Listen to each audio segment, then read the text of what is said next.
to Supreme Mixtape, and Black is going to ban Sky Temple. So this leaves Braxis and Warhead Junction available here. So absolutely could see them in this best of 5. So take back everything I said as we go into our first map in this best of 5. Dragonshire. It will be Supreme Mixtape's first ban. We'll see if they decide to remove the Falstad, as has been the trend tonight. Yeah, has highly likely going to be Falstad and Zarya first bans coming out from both sides.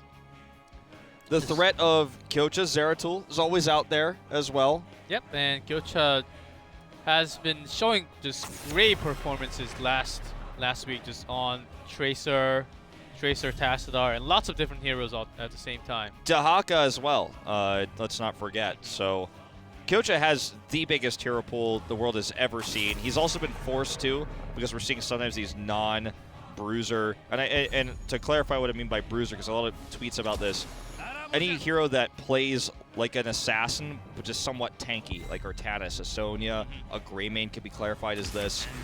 Sometimes in this meta, we don't even have that type of hero in there. You have the solo tank. And then Kyocha goes back and plays. He's played Tassadar already. Like, he has such a large hero pool. He basically plays everything. It's crazy to see him on this kind of melee assassin role now as his main position. But with the bans that we have here, Supreme Mixtape gets Falstad.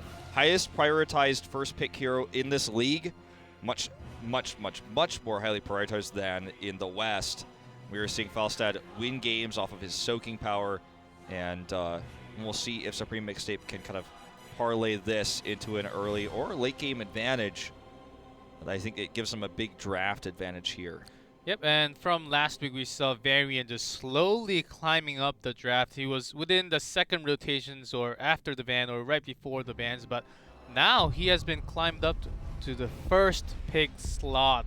His taunt is just so useful and is just having a lot of CC, which this meta is all, like, everything is about this meta. The CCs are everything about this meta, and just Supreme Mixtape taking Ragnaros and Wiz playing on that. Ragnaros has been showing such a great momentum into the game. He was out macroing a few of the stronger teams also. Definitely true.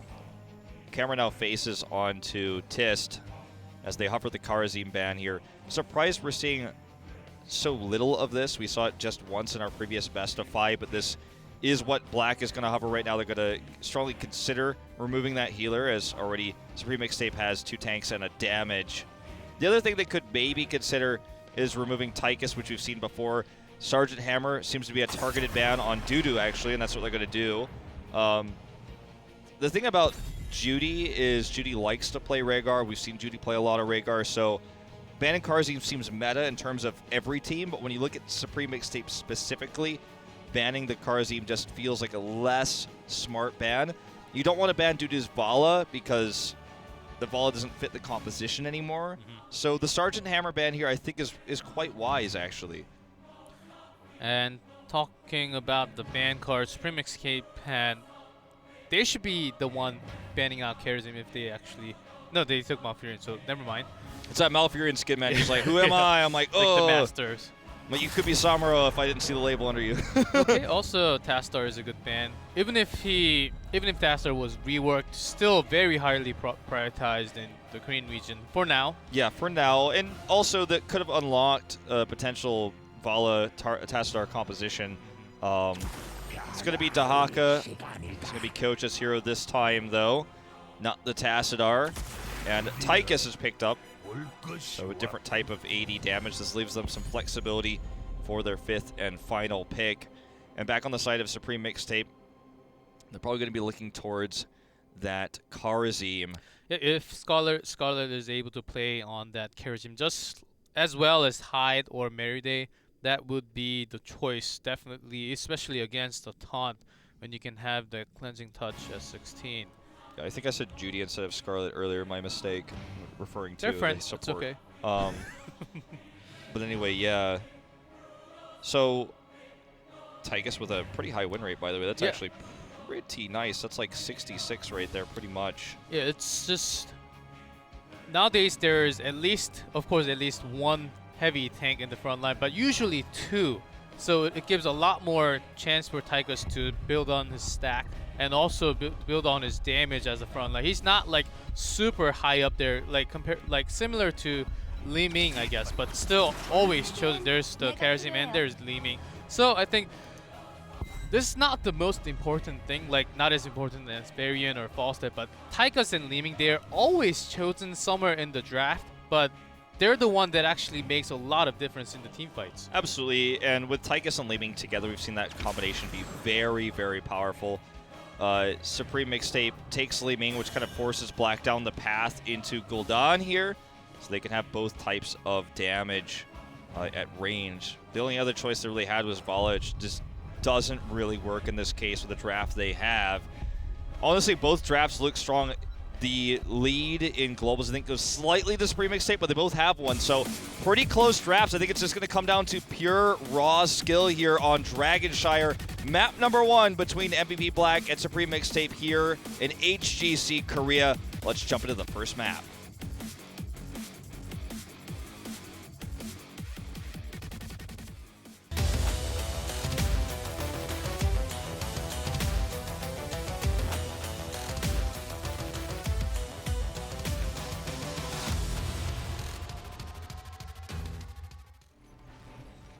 In blue, MVP Black, Sake on Gul'dan, Reset on Tychus, Tist on Varian, Kyocha on Dahaka, Meride on Valfurion. And their opponent in red, Supreme Mixtape, Scarlet on Karazim, Tutu on Li Ming, Wiz on Ragnaros, Judy on ETC, and No Chat on Falstad. All right, here we go. I know I always say that, but we always start, so here we go. You gotta start somewhere. This is one of my casting habits here at HGC. I feel like I gotta say here we go. It's just this weird thing. I also say see you in game right before in game. I'm like, we go in game, so I got I got these soundboard down. Kyoto is actually already caught a significant amount of damage. It is actually Wiz going down. Wiz goes down. No Chat's actually gonna Hearth, and like I said, here we go. Yes, that was, and Li Ming, that new skin. That skin is pretty, I'm into it. I'm liking it. It's pretty good. I bought it the day it came out, and ETC is caught rooted. Looks like Judy will have the power slide just out of that. Was a little dangerous too. And Black just ready to stomp down Supreme Mixtape from the beginning of the game. They certainly are ready for that. They've got strong wave clear here too with Gul'dan, so they can kind of keep all these waves pushed after they get these small advantages. You can see Reset's got decent wave clear as well. Very did go scouting drone, giving them a lot of extra information and vision. As Echoed Corruption taken for Gul'dan at level 1, always important to point out. And usually the ETC composition is not the one that's getting bullied and dominated in the early game, and in this case, it looks like MVP Black's mechanics are just too good, and they're going to take that early lead. Important to note that we see Falstad actually building into auto attack damage as well. With this Varian comp against him, it's going to be stronger with Giant Killer later once Varian gets his taunt up. As well, he's going to have a larger health pool, so want to be able to melt through that. Both teams just soaking up the EXP and just trading the top, and they may actually contest for Dragon Knight here, and Gul'dan is ready to cast right now. There goes Saki, he's ready to channel. All right, we're going to see squat bot lane. Looks like we are. Didn't get to see it on camera, but we knew what was going on down there.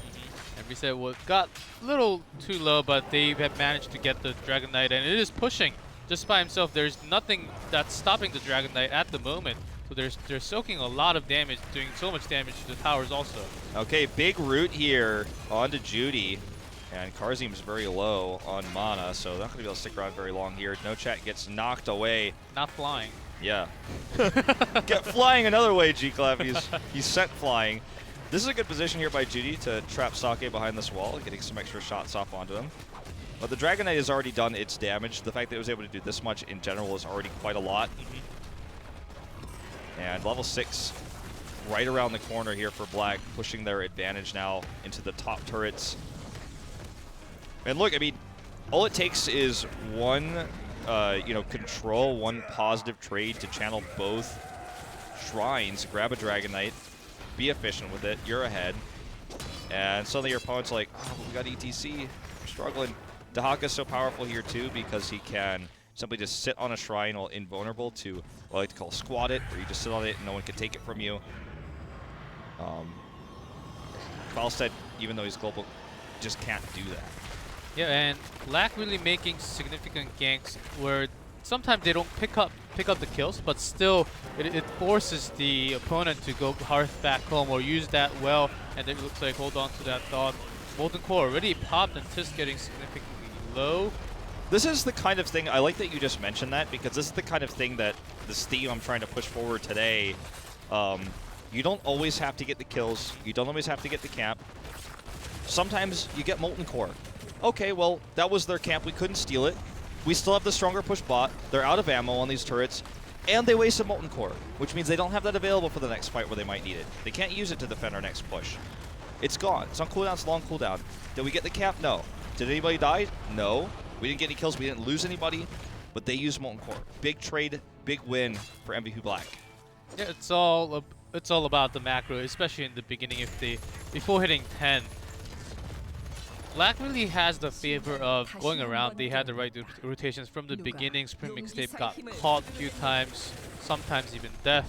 And there was only one death, but still made them Hearth back home. Just out mac. That's the start of the macro. How if they have to go back home, they cannot just go rotate back and help their teammates. Even the bottom fight when they're doing 3v3, Black was winning the bottom fight too. So from the beginning and then just created and became this level difference, a full level difference in 5 minutes.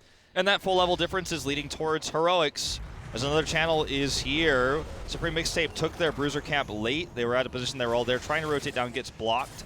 Wiz with the channel here to the top to actually stop this from happening. Very close call there. Nearly losing another Dragon Knight. As Tist is just going to 1v1 Dudu.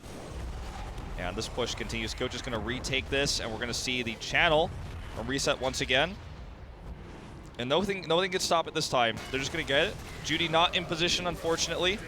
And this will certainly be level 10 for MVP Black. One kill only, but just constantly winning, constantly threatening the top and bottom lanes. Yep, and now they're going to the bottom, just going around, taking all these keep walls down. That's all they need to do. They can just go around, keep leveling up, and when they have the higher talent like this, they can come in for gank, try to get the keep. They have taunt now, so like you said, like Tist is trying to, like, are you overextending? Are you too far? I'm gonna grab you. You're gonna die. So they have to back off. And again, no kills, but just the threat of taunt alone forces them back. Gives reset the fort, and he still has half health, 48% left on this Dragon Knight. Now going into the mid. So strong what we're seeing here from Black. A great showing so far. Yeah, this is a very strong push coming out. This can also be said as a little bit of overextension, but still Supreme Mixtape do not have 10. And of course NoChat not having that gust available to push. And actually they're going to go in due to in trouble blown up in a matter of seconds. Good Horrify there by Sake. And that's all it takes. Good Horrify leads them into that choke point there with the wall. They're going to force another Molten Core to be used here. 10 is reached now for Supreme Mixtape. They could try to make something happen here with the Gust. Doesn't like they're able to do so, though. Or it looks, I think actually just flew top anyways. Sake taking a lot of damage. And actually NoChat's going to chase him down and kill him. Will he die for it, though? Really nice palm, but an even better ignore by MVP Black. They ignore the palm, get him right after. Very well played on both sides, but Black wins out here. And Judy, maybe the next ball gets rooted and will be taken out. And MVP Black, dominating fashion here, coming out of the gates in game one. MVP Black is so strong, well done by. Of course, they lost Sake in that chase at the end, and Falstad made a choice to come back to pick up a kill, but Merryday on the point with that Twilight Dream. I feel like he waited for the right moment to actually silence all of them around him. This is a great player, so he can have that patience to actually use that skill at the right moment. Tist is going to do a fake invade here. Supreme Mixtape calls him out on the bluff. Not going to back off there. He's trying to get them to back off just for fear that the rest of Black was there, but they had vision in mid and top. Both reset. and Kyocha. So not going to happen. Tisk goes for the taunt. Meanwhile, Kyocha is caught here and will be forced to burrow. There's no way out of this one. Actually dodges the smash, so stalling a lot of time actually, making all three of them come to the top. And meanwhile, they've actually managed to push pretty far into the bot lane and taking this camp. That was the worst death. Yeah, so to no, say. definitely not. And if Kyocha actually has Brush Stalker up when he responds, which I assume he will, he can probably just come right back into the top lane. Won't miss that much EXP. Looks like just missing one wave. And Supreme Mixtape only channels the top out of this. There's a Merc camp pushing bot. Good reaction here by No Chat. Didn't have vision of the rotation up, and just was able to realize, there was probably a good call from Wiz, that he needed to back off. The problem is, though, they need to take this bot. If they don't, they're going to lose a Dragon Knight.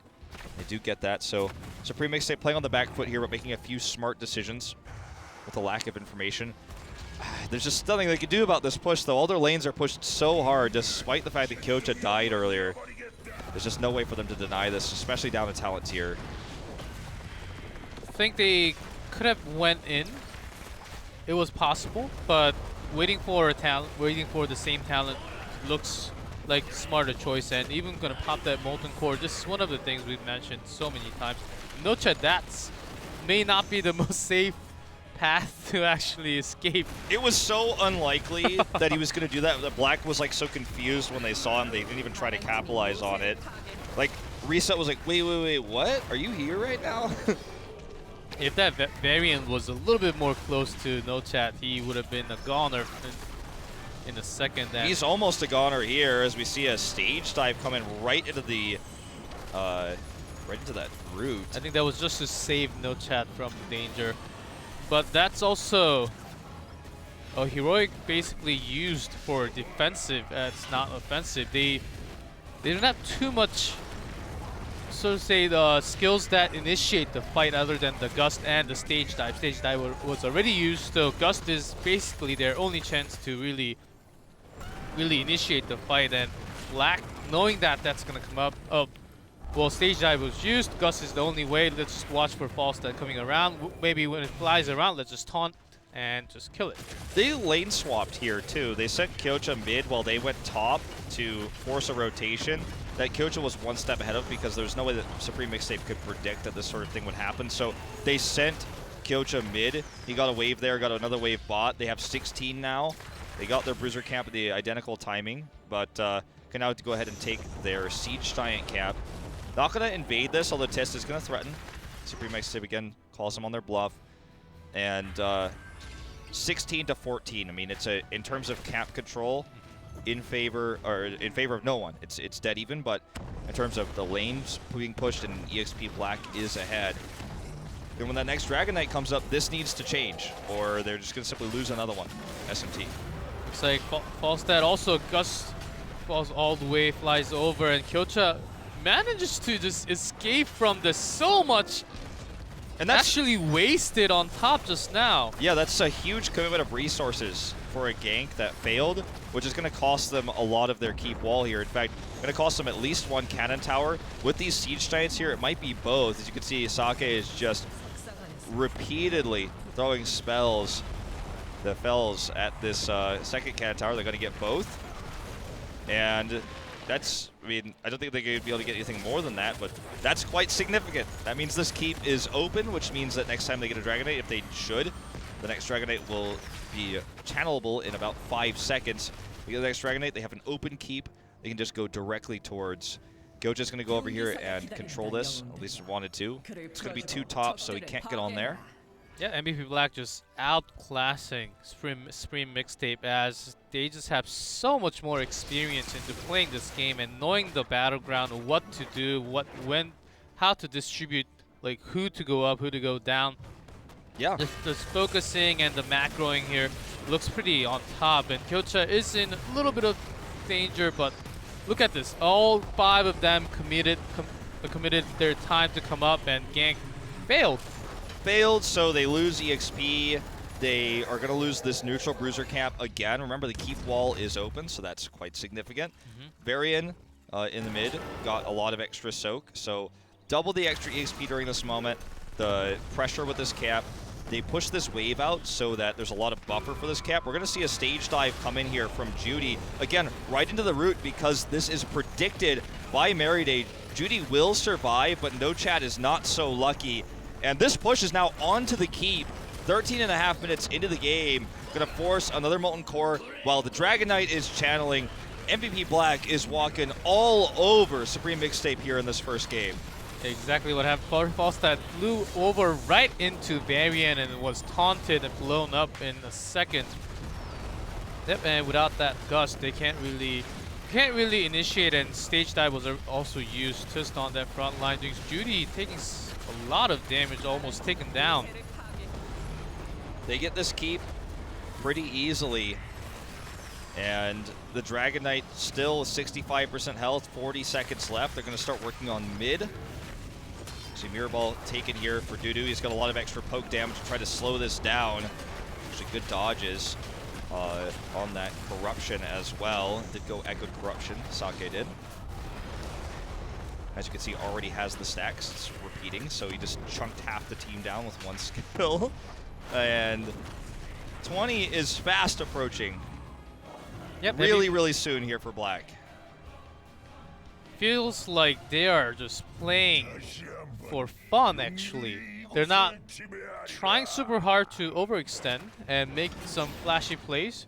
They're just playing as normal, just like they scrim or practice. They're just macroing as they want to, as they have the advantage. They're just taking that advantage, snowballing it the right way.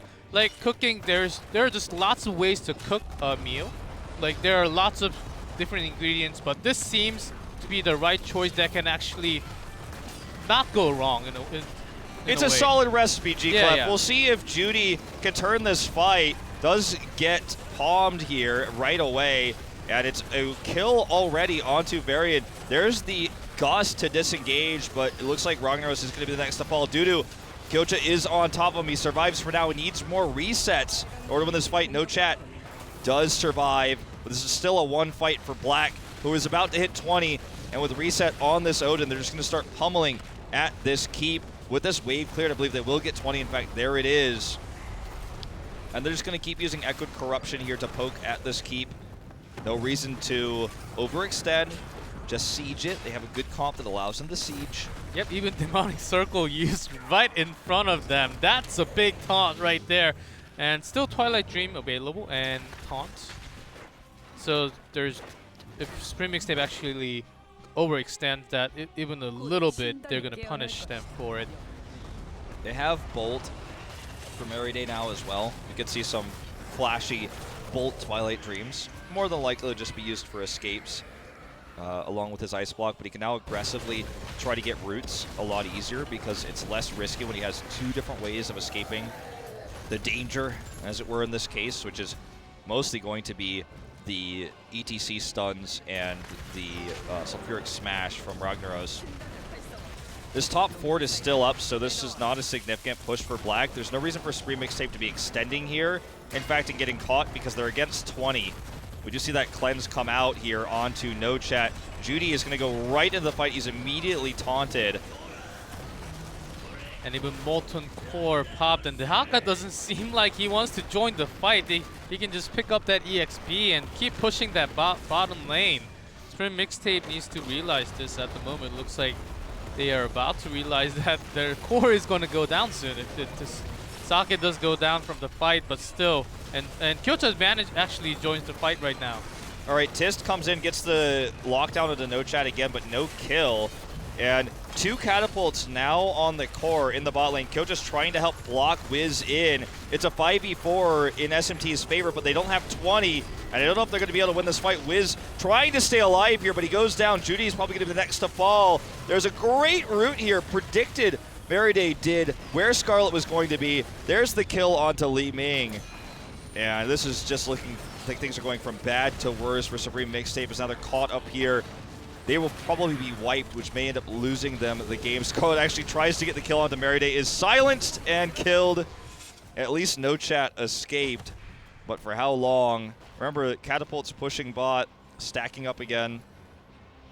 And they're going to get the channel, I believe, before you can actually deny it. Yep, they're going to get the channel for sure. There you go. And this looks like this may be game over for Supreme Mixtape. There's no chat, just trying to survive, just delay the time, even Gust used already. That was a very good taunt from Varian already, just coming down. No chat is the only one left alive and Ragnaros is the next one to respawn in 3 seconds, but I don't think that's enough, Wolf. I think this is just sheer mechanics, G-Clef. I mean, the draft for Supreme Mixtape was solid. It was meta. It was good. But they just got outplayed at every turn. If Black takes an inch, or rather, Supreme Mixtape gives Black an inch. Black takes a mile, or centimeters and kilometers if like that's where you're from and you don't know about the American system and whatnot. Like the rest of the world, I know. I'm from America, but I understand that it's an inferior system. But yeah, give them a centimeter, and they will take a kilometer. Okay, Yes. so that's Black for you, and they took multiple kilometers. They went cross country on those